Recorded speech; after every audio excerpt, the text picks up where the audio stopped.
कृष्ण। प्रिय भाई, सब प्रेम हरि स्मरण। आपका कृपा पत्र मिला। आप जो अपने को दीनहीन, सर्वथा निराश और नष्ट जीवन मानते हैं, सो ऐसी स्थिति में इस प्रकार के भाव प्राय आया करते हैं। इस अवस्था में मनुष्य मान बैठता है कि अब इस जीवन में मेरी स्थिति में किसी प्रकार भी सुधार की आशा नहीं है। वस्तुतः यह स्थिति बड़ी ही दयनीय है। आपने अपने लिए क्या करना चाहिए पूछा, सो जहाँ तक मेरी समझ है, इसी स्थिति में मनुष्य को चाहिए कि वह सब प्रकार से भगवान के शरण हो जाए, अपने को सर्वथा निरुपाय मानकर भगवान के चरणों में डाल दे।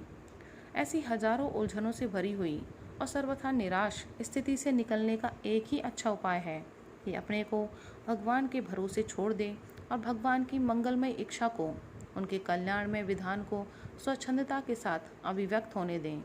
भगवान की मंगलमय इच्छा में, उनके मंगल विधान में सभी कुछ सर्वथा सुंदर, कल्याणमय, प्रेममय और आनंदमय है। उसमें दीनता, हीनता, निराशा और जीवन की नष्टता का कोई स्थान नहीं है।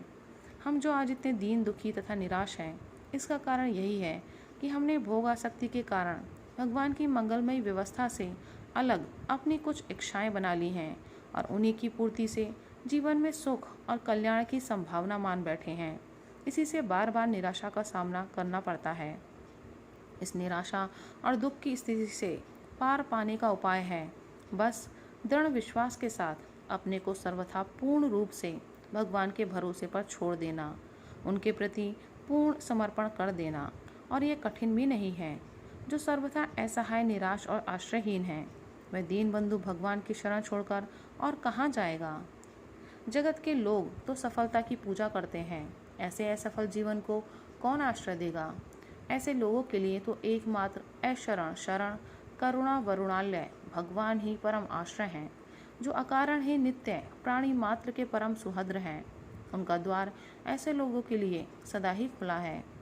अतः भगवान के प्रति आत्मसमर्पण करके उनकी कृपा की प्रतीक्षा करते रहें। भगवान से यह ना मांगे कि आप मेरे कष्ट को, मेरी कठिनाइयों को दूर कर दें। यह प्रार्थना भी ना करें कि मेरी मनचाही चीज़ या स्थिति मुझे दे दें। बस एकमात्र यही चाहें कि भगवान की मंगलमय इच्छा पूर्ण हो, चाहे बाह्य रूप से वह कितनी ही पीड़ा देने वाली क्यों ना हो। उनसे यही कहें, मेरी चाही करन की, जो है तुम्हारी चाह, जो तुम्हारी चाह करो, यह है मेरी चाह। मेरी चाही हो वही, जो हो तुम्हारी चाह। तुम्हारी अनचाही कभी, मत हो मेरी चाह। तुम्हारी चाही में प्रभु, है मेरा कल्याण। मेरी चाही मत करो, मैं मूर्ख अज्ञान। इस प्रकार भगवान को उनकी अपनी मनचाही करने पर छोड़ दीजिए। फिर देखिए किस आश्चर्य भरी रीति से आपके जीवन की दशा बदलती है और भगवान की व्यवस्था में आते ही किस सुंदरता के साथ सारी व्यवस्था सुसंपन्न हो जाती है। इसमें सबसे पहली वस्तु है भगवान पर विश्वास। भगवान ही एक ऐसी वस्तु है जिन पर विश्वास करने पर कभी निराश और दुखी नहीं होना पड़ता तथा जीवन में सदा सहज ही सुख शांति बनी रहती है। सर्वशक्तिमान, सर्वज्ञ और सदा सच्चे सुहद्र भगवान पर विश्वास रखने वाले पुरुष महान से महान विपत्ति और दुख में भी विचलित नहीं होते और बड़ी ही आसानी से भगवत विश्वास के प्रखर प्रकाश द्वारा उस दुख के अंधकार का नाश कर देते हैं। पर जो लोग भगवान पर विश्वास न करके भोगों पर विश्वास करते हैं, उनको तो पद पद पर निराश ही होना पड़ता है।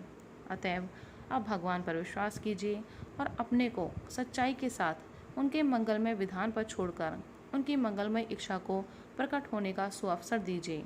फिर आप ही सब ठीक हो जाएगा। राधे राधे, हरि बोल।